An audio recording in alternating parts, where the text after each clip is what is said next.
Hey elementary kiddos from Woodmore.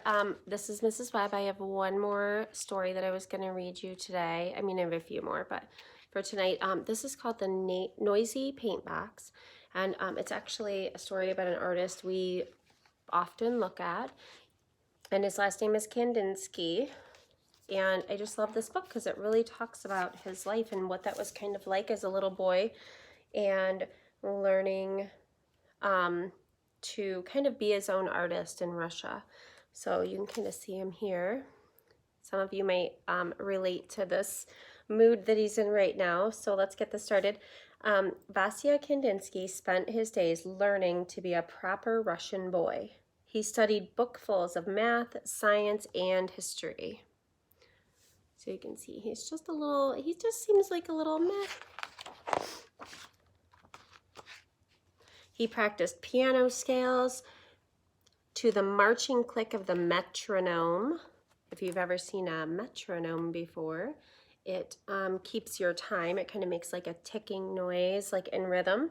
He sat stiff and straight at dressed up dinners while the grown-ups talked and talked and talked. I can kind of relate to that because I was an only child, so if there was like dinner parties, I was usually the only kid.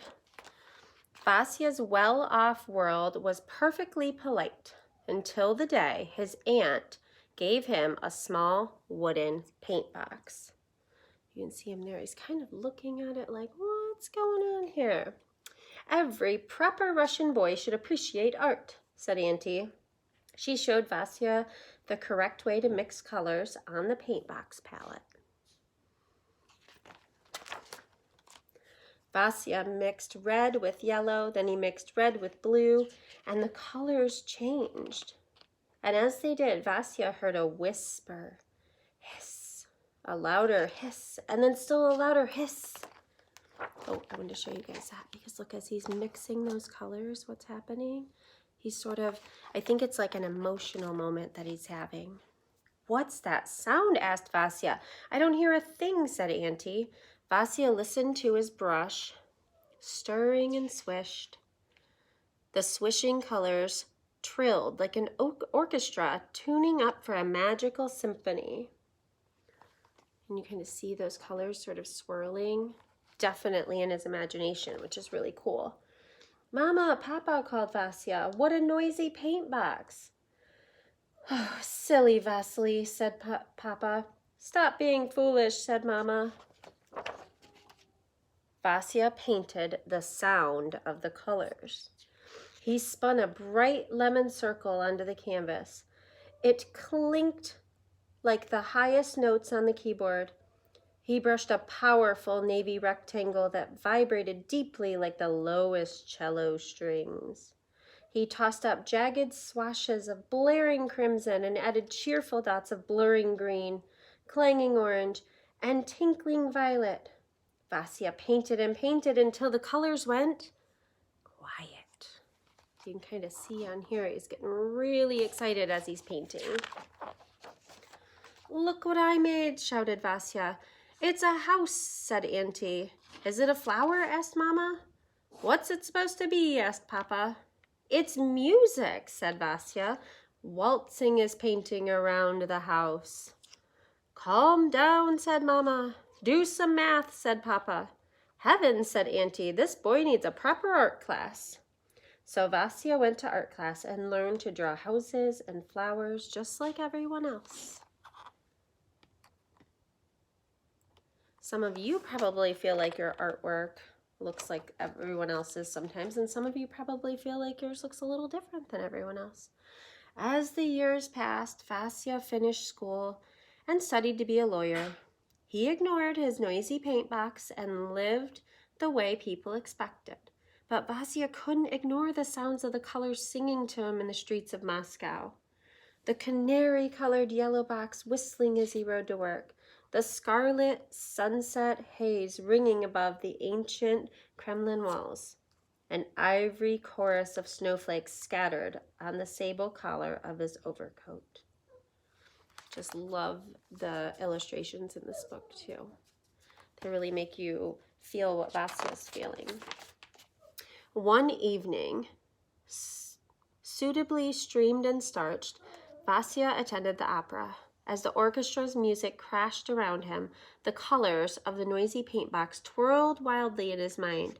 Stomping lines of vermilion and coral, caroling triangles in pistachio and garnet, thundering arches of aqua and ebony, with shrill points of cobalt and saffron.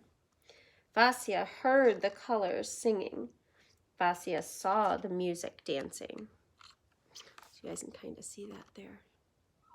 So when Vasya hears music, he really relates that to artwork. So Mrs. Brown would probably love this story. And Vasya was never quite as proper again. He quit his job teaching law and moved from Moscow to Munich to be a painter. He studied with this famous teacher and that famous teacher. Is it a house? Is it a flower?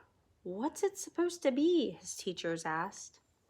Vasya wanted to paint the colors he heard, but maybe the famous teachers knew best. Once again, Vasya put houses and flowers, animals and people into his paintings just like everyone expected. The teachers were happy. Vasya was not. So you can tell that he's kind of wanting to do his own thing and sort of be his best, but he's not sure he's able to do that. He feels a little pressure from his friends and his artist friends and the people who buy his work. But his artist friends did start to understand.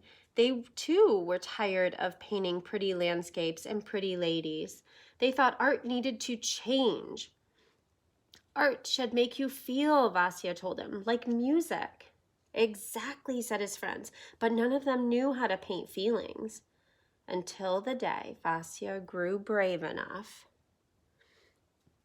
and invited the world to see the paintings roaring from his noisy paint box. So he had to be very courageous to put something out there that he knew people may not really like. Hiss, rattle, bash, fizz, whistle, murmur, zip, clang. Those are all the words that are in the air as the people are kind of looking at his work. Snapping cerulean points, crunching crimson squares, whispering charcoal lines, Vasya named these paintings after the music he loved. Improvisation, composition, accompaniment, fugue, movement, and simply 3 sounds. With his noisy paint box, Vasya Kandinsky created something entirely new. Abstract art. And I've showed you guys abstract art before. It took a long time for people to understand. Here's a little person sitting there. Is it a house? Is it a flower? What's it supposed to be? It's my art, Vasya answered. How does it make you feel? So these are some of Vasya's paintings that are sort of featured at the back of the book. Mr. Kandinsky was a really cool artist. I've showed you guys some classes. Usually we talk about it in 1st and 2nd grade. But I do love all of the, Kandinsky has great quotes, and I love all of the references that he makes to music and art, because I tell you guys all the time, art is BFFs with a lot of different subject areas. Art and math are really good friends. Art and music are really good friends. Art and science are really good friends. So they all connect. And for Vasya, that definitely connected through his art, even though he was a lawyer. So if you guys have a little extra time, maybe you all could listen to a piece of music. I know Mrs. Brown has done some activities like this too, but you listen to a piece of music and you sort of create an abstract piece of art. Because I know in 4th grade, my daughter Noelle had to listen to a piece of music and then draw something. And that's such a good experience for you guys, because you can let out some of your feelings. I know some of us are kind of stressed and have a lot of things going on, but maybe creating some abstract art could help you get some of those feelings onto paper. So I love you guys. I miss you all very much, and hopefully you guys enjoyed the noisy paint box, and I love how it relates to music. So I will talk to you guys all soon, and I hope you have a wonderful night.